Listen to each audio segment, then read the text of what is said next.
Hey mga brods, ano nangyari dito po sa Gilas, Pilipinas natin kontra Jordan mga kabrods? Unexpected ito dahil alam naman natin na dikit dapat ang labanan dito pero biglang tinambakan ng Jordan sa fourth quarter mga kabrods.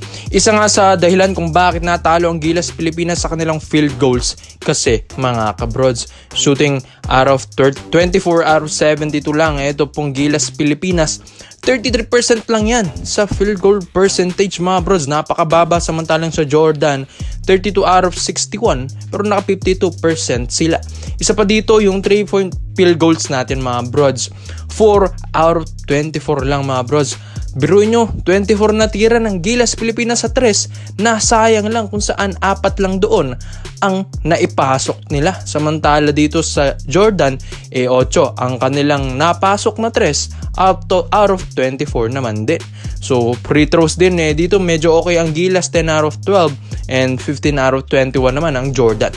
So mga brods medyo nakakalungkot man dahil ang Gilas Pilipinas ay dapat ine-expect natin na manalo dito. Pero syempre, hindi rin naman natin in-expect na ganito lalaro ito pong Jordans mga kabrods. Rondae Hollis Jefferson nakagawa nga ng 24 points, 6 rebounds, 9 assists, 2 steals and 1 block. So napakagaling na ito po ni Rondae Hollis Jefferson.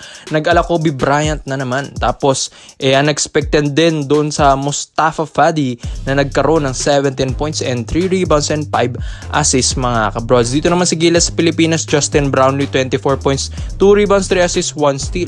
Scottie Thompson 11 points, 11 rebounds, 1 assist. Japet Aguilar ang ganda ng ginawa, 8 points, 8 rebounds, 2 blocks. And Junmar Fajardo 8 points, 5 rebounds. Isa nga sa mga hinahanap na i-score dapat dito sa Gilas Pilipinas, eto pong si CJ Perez mga brods.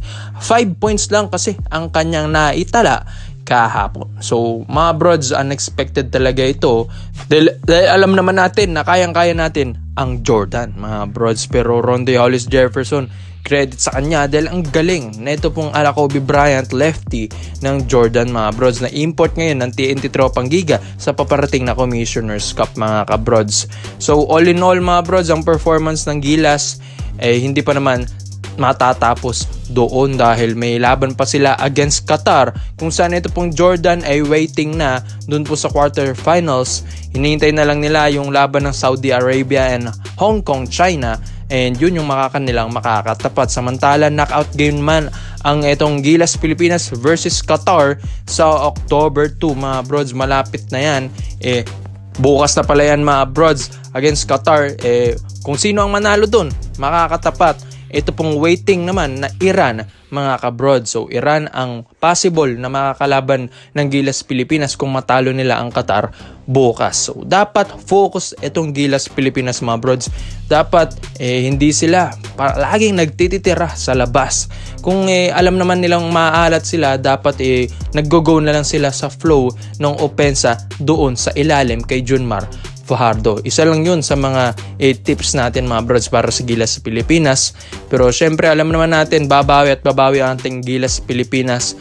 Lalong-lalo na ito ang pampagising sa kanila, yung pagkatalo nila sa Jordan. Alam naman natin si Coach Tim Cone, iba yan kung bumawi. So against Qatar bukas, good luck para sa ating Gilas Pilipinas. Bawasan na lang natin yung mga matataas na field goals. Dapat very efficient tayong tumira. Hindi masyadong nagtitira nga gaya ng sinabi ko kanina. At mga kabrods, dapat may team play talaga ito pong Gilas Pilipinas. Sa ngayon naman, alam naman natin may mga plays itong Gilas. Pero syempre mga brods, iba pa rin ang manalo tayo every game dito sa Asian Games dahil wala pa nga tayong gold na inaiuwi dito sa Asian Games mga brods.